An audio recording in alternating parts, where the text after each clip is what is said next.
기대해 나에게 주신 하루를 때론 피곤하고 일어나기 싫고 널 깨우는 알람 소리에 짜증도 나겠지만 안녕하세요. 오늘도 부른 말씀 권순민 목사입니다. 쉬지 않고 나를 지키셨네. 오늘을 나에게 주셨네. 새 말씀 안에 주가 주신 사랑과 은혜와 능력.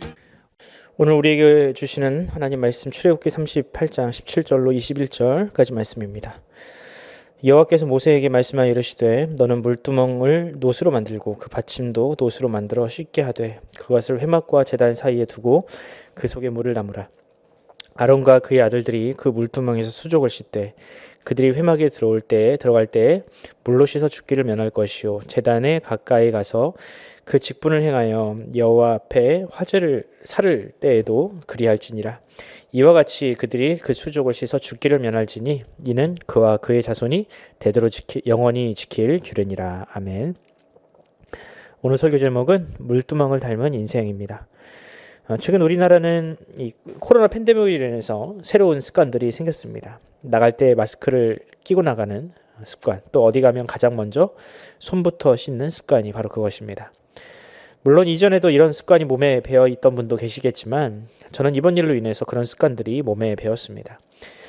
여러분은 어떠신가요? 아마도 많은 분들이 이 코로나 팬데믹이 끝나도 계속해서 이런 습관들, 좋은 습관들을 유지하실 것 같습니다. 청결은 매우 중요한 문제입니다. 청결은 나 개인을 위해서도 필요하지만 타인과 공동체를 위해서도 매우 중요합니다. 무엇보다 하나님 앞에서 우리의 영적인 순결함과 거룩함을 지키는 것은 신앙생활의 목표이자 또 최고의 우선순위라고 할 수 있습니다. 그런데 이것이 참으로 어렵습니다. 어지럽고 이 타락한 세상 속에서 우리가 이 몸의 건강과 청결을 유지하는 것은 매우 어려운 일입니다. 그런데 어떻게 이 영적인 청결함까지 우리가 지킬 수 있겠습니까? 몸의 청결은 그나마 눈에 보이는 이 더러움을 해결할 수 있지만 또 마스크와 같은 보호장치가 있으니까 그나마 가능하지만 과연 우리의 영혼의 청결, 거룩을 과연 어떻게 유지할 수 있을까요? 오늘 본문은 과거 성막에 있던 기물 중 하나인 이 물두멍에 관련된 말씀입니다. 성막의 모든 것이 다 의미가 있고 메시지가 있다고 하는데 그럼 과연 이 물두멍은 무엇에 쓰는 물건이며 이 물두멍이 우리에게 주는 메시지는 과연 무엇인지 한번 나누어 보도록 하겠습니다. 물두멍은 그야말로 물을 담아놓는 큰 대야와 같은 물건입니다. 물대야가 중요하면 얼마나 중요할까 싶지만 사실 이 물을 담아놓는 물두멍은 성막에서 반드시 필요한 물건이었습니다. 왜냐하면 성막에서는 끊임없이 제사가 이루어지며 또 이 제사라는 것이 쉽게 더러워지는 작업이기 때문에 그렇습니다. 여러분들도 알다시피 제사는 살아있는 동물을 잡는 일입니다. 동물을 잡는 일은 결코 쉽지 않죠. 제사장들은 백성들이 제물로 가지고 온 이 동물들을 칼로 숨통을 끊고 또 내장을 분리하고 피부를 벗겨내야 했습니다. 이 과정에서 반드시 피가 튀게 마련입니다. 또 동물을 태워야 하는데 그때 뭐가 나옵니까? 재가 나옵니다. 그러면 그 재가 몸에 묻을 수밖에 없습니다. 제사장은 이런 제사를 마치고 다시 성막에 들어가야 했는데 이때 그 피와 재를 털어내고 또 씻어내기 위해서 필요한 것이 바로 이 물두멍이었습니다. 그런데 여러분, 이 물두멍의 재질은 무엇입니까? 하나님은 이 물두멍을 만들 때 귀한 금이나 은이 아니라 놋으로 만들어라 라고 하셨습니다. 놋은 무엇입니까? 우리에게 이 유기로 더 잘 알려진 이 금속은 당시 거울로 많이 사용됐습니다. 즉 이 물두멍은 거울의 기능까지 겸하고 있는 것이죠. 그도 그럴 것이 몸을 씻으면 어디가 더러운지 알아야 하는데 특히 얼굴이 어디 부분이 뭐가 묻었는지를 알아야 하는데 그래서 하나님은 이 물두멍 속에 자신을 들여다볼 수 있도록 하나님께서는 이 물두멍을 놋으로 만드신 것입니다. 한번 상상을 해봅시다. 제사장은 피를 튀기면서 동물을 잡습니다. 그리고 그 제사장들은 이제 성막으로 들어가려 하는데 이때 자신을 씻기 위해 물두멍 앞에 섭니다. 그리고 그 안에 있는 물로 자신의 피와 자신의 몸에 묻어있는 이 피와 더러운 것들을 털어내게 되죠.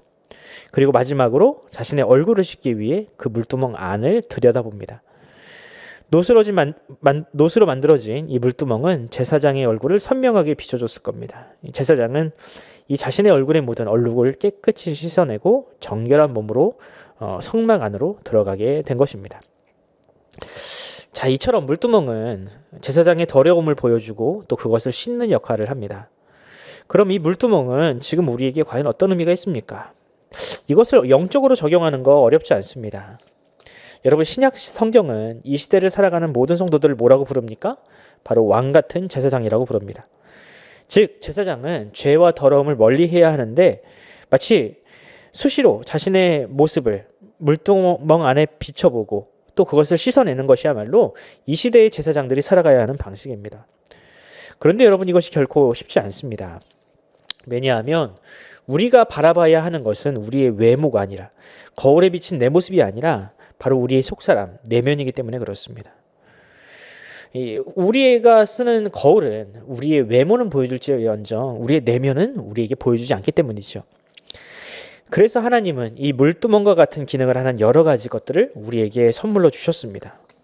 무엇입니까? 첫 번째로 바로 회개라는 선물입니다. 회개는 단순히 기도가 아닙니다. 회개는 하나님과 사람에게 지은 이 죄를 고백하고 다시는 그 죄로 돌이키지 않는 것. 바로 구약의 제사와 같은 목적과 의미가 있는 것이 바로 회개입니다. 그러나 과거 구약 시대처럼 우리는 더 이상 동물을 잡지는 않습니다. 왜냐하면 이미 우리의 죄를 위하여 완전한 제물이 되신 예수 그리스도께서 십자가에 달리셨기 때문입니다. 그래서 우리는 이 예수님을 믿고 하나님 앞에 우리의 죄를 고백하면 하나님은 우리의 죄를 도말하시고 마치 물두멍에서 자신의 몸을 깨끗이 씻은 존재처럼 하나님은 우리를 그렇게 깨끗이 씻어주신다는 것입니다. 그러므로 여러분, 하나님께서 우리에게 주신 이 회개는요, 하나님의 선물이자 또 이 회개를 통해서 이루실 하나님의 속죄는 바로 예수 그리스도를 통해서 이루신 하나님의 물두멍으로 우리에게 선물해 주신 예수 그리스도께서 우리의 죄를 씻어주시는 바로 그러한 일인 것입니다.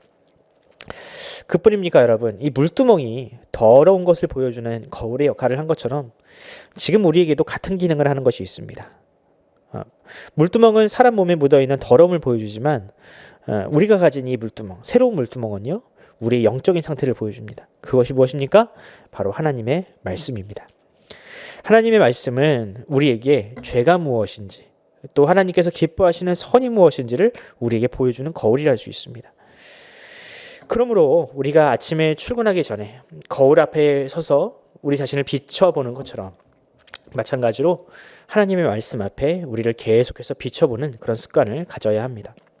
그렇지 않으면 우리는 우리 자신이 깨끗하다고 착각하여 죄를 해결하지 않고 그것이 나중에는 우리에게 그저 들러붙어서 아무리 노력을 해도 지워지지 않는 그런 중독과도 같은 상태에 빠질 수 있기 때문입니다.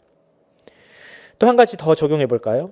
하나님 말씀 이외에도 우리에게 거울과 같은 존재가 있는데 바로 그것은 교회라는 공동체입니다. 교회에는 하나님의 백성들이 함께 모여서 그리스도의 몸을 이루고 있습니다. 이 공동체 안에 있으면 우리는 서로의 모습을 통해서 우리 자신을 들여다볼 수 있습니다. 교회에 오면 참 헌신하시는 분, 또한 기도하시는 분, 또한 설교를 통해서 말씀을 강론하는 이 목회자들을 통해서 우리는 수시로 우리 자신을 들여다보게 됩니다.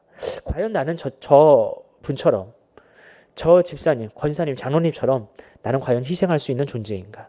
나는 이 강대상에서 울려 퍼지는 저 말씀처럼 나는 과연 살아가고 있는가? 꾸준하게 그렇게 우리 자신을 비춰보는 것이죠. 어디를 통해서요? 바로 교회라는 공동체를 통해서 말입니다. 이처럼 여러분, 지금 우리에게도 하나님의 물두멍의 은혜는 남아 있습니다.